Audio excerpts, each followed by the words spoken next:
E aí, galera, a segunda pergunta, né, voltando, né, à nossa aula, a segunda pergunta foi como surgiu o mercantilismo, ok? Isso é importante para a gente entender esse processo, como surgiu. Bom, o surgimento do mercantilismo, enquanto conjunto de práticas econômicas, está diretamente ligado ao fim do feudalismo, ok? É a formação dos estados nacionais modernos. Vocês lembram que nós já falamos sobre esse assunto, a formação dos estados nacionais modernos, assunto, se eu não me engano, do capítulo anterior, certo?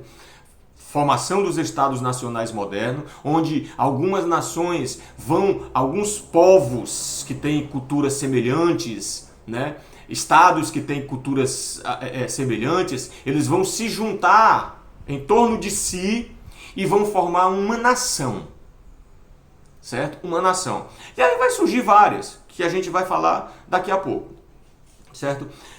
Estado nacional moderno entende-se como conjunto de nações surgidas durante o processo de centralização do poder na figura de quem? Na figura do rei. Lembrando que durante a Idade Média,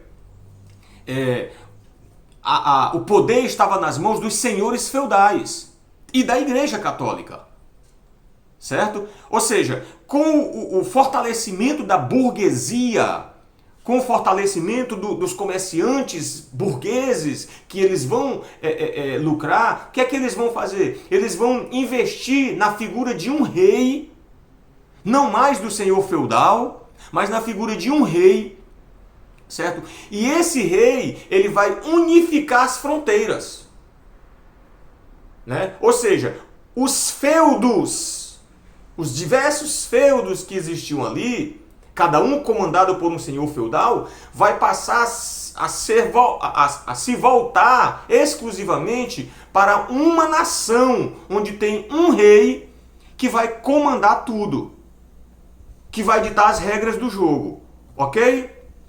Alguns exemplos clássicos de estados nacionais modernos foram Inglaterra, França, Espanha e Portugal. São os 4 países, gente, os primeiros a se formarem, a se constituírem como estados nacionais, ok?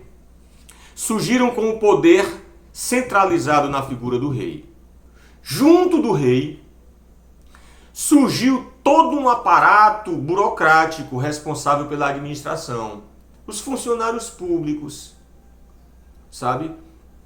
Aquela galera que vai ficar em volta do rei, os palacianos que vão ficar em volta do rei, né? Fazendo toda aquela organização administrativa, né? E ganhando com isso.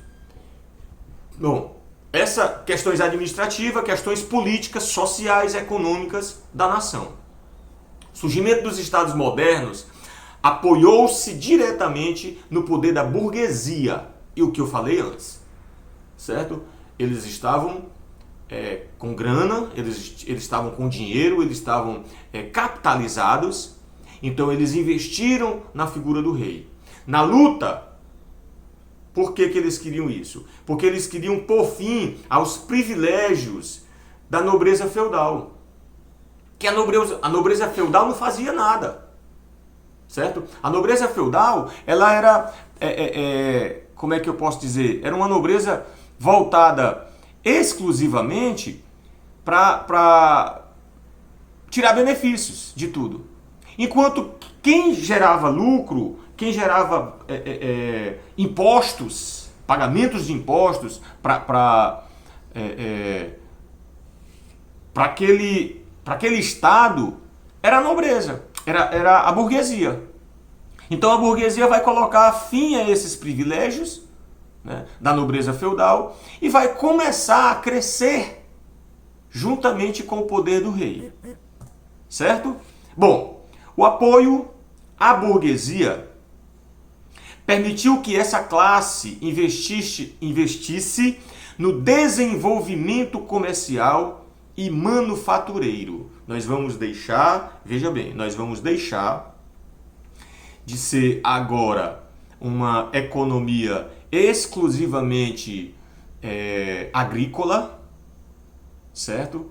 Nós vamos deixar de ser uma economia exclusivamente agrícola e nós vamos também começar a produzir através de manufatura.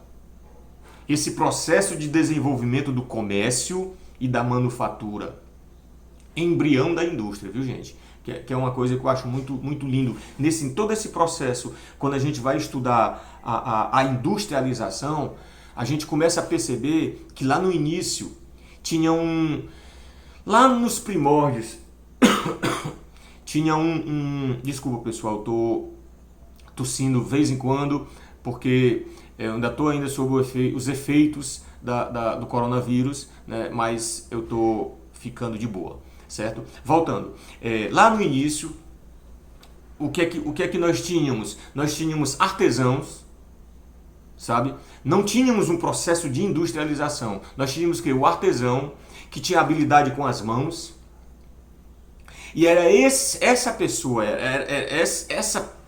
esse personagem, sabe? Que, por exemplo, ia na mata, era ele que ia na mata, era ele que matava o animal, era ele que tirava o couro do animal, era ele que colocava o couro do animal para curtir, era ele que cortava esse couro depois de curtido, era ele que produzia a sandália, certo? E depois da sandália pronta, ele levava para os burgos, né, para comercializar esse produto. Então aí começa, né, essa manufatura.